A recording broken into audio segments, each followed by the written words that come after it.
À toutes et à tous, bonjour, Foulaye Diaye Dakar. Voilà en tout cas ce qu'il y a lieu de dire en lisant la tribune. Je dirais pas à la DIC, c'est la déclaration de Seydi Gassama qui barre la une du journal du groupe des médias. En tout cas, Cheikh Ndong, mon confrère, d'expliquer que dans un communiqué envoyé par le cabinet du ministre de la Justice, le procureur de la République Bassirou Gueye invite le président d'Amnesty Sénégal, Seydi Gassama, de se rapprocher de la division d'investigation criminelle pour témoignage. À quel sujet? Eh bien, au sujet de la déclaration du samedi 23 août 2014, à savoir les policiers ont été à l'université dans la volonté manifeste et délibérée de tuer, de blesser et de détruire. Ils ont reçu des ordres. Bon, ce que relève Biriba, le bêtise de la tribune, est clair. Il y a tout sauf la sérénité. De la part de qui? Eh bien, de la part des autorités, indique Biriba. Le bêtise de la tribune est dans grand place. C'est Seydi Gassama qui monte au créneau pour cracher du feu. Sawai de marteler qu'un gradé ne peut en aucun cas ordonner à un subalterne de violer la loi, écrit grand place.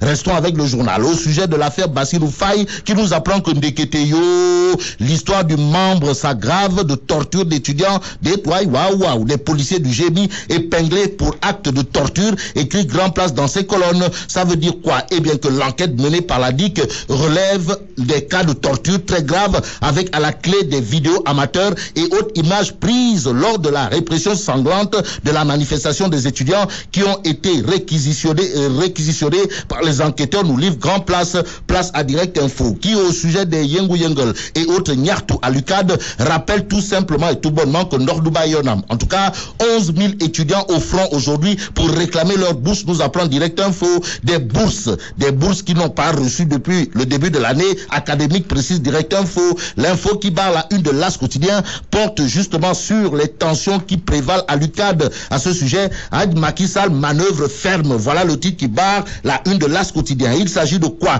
Eh bien, le journal en veut pour preuve les audiences de Sawai pour apaiser le monde universitaire.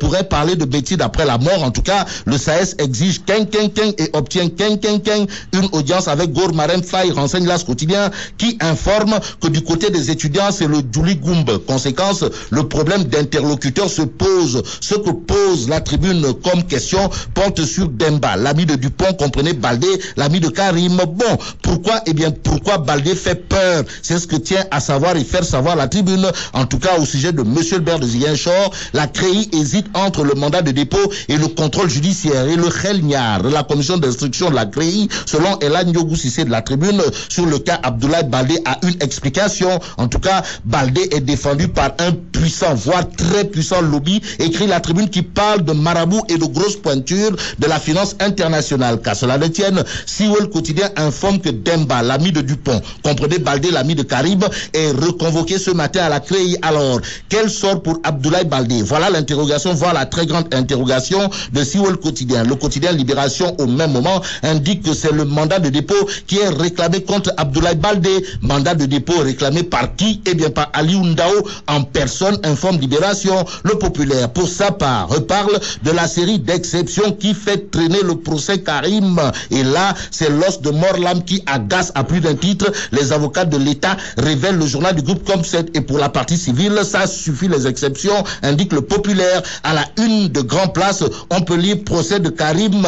La CREI s'enlise dans la bataille de procédure des avocats. En revanche, les avocats de Hissène Habré ont de quoi faire du tourpi fait Chumbote. Si on en croit le Populaire, le journal lui révélait en effet les propos de Alioune Badara Cissé, à savoir: je n'ai signé aucun acte constitutif des chambres africaines extraordinaires. L'ancien ministre des Affaires étrangères, sur cette affaire étrange, évoque l'obligation de réserve, mais se dit prêt à comparaître devant un juge ou une commission d'enquête, nous livre le Populaire. Dans le journal, Maître Ella Diouf, avocat de Habré, semble dire Mbele à Mimi Touré. Pourquoi Mbele?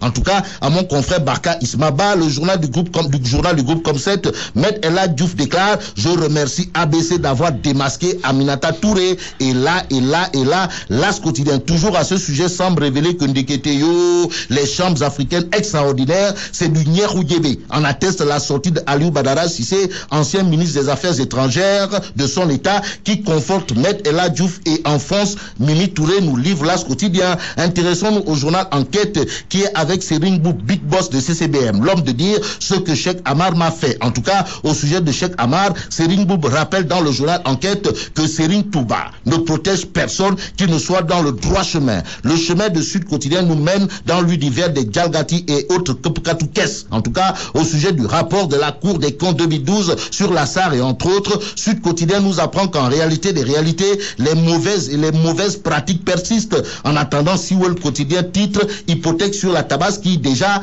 des Tefanké affirment qu'il y aura un manque de bélier, écrit Siwel. Sur ce point, terminons avec Sud Quotidien qui, sur la Tabaski 2014 et l'approvisionnement du marché en moutons, informe que l'État étale son impuissance. Et face à l'impuissance de l'État,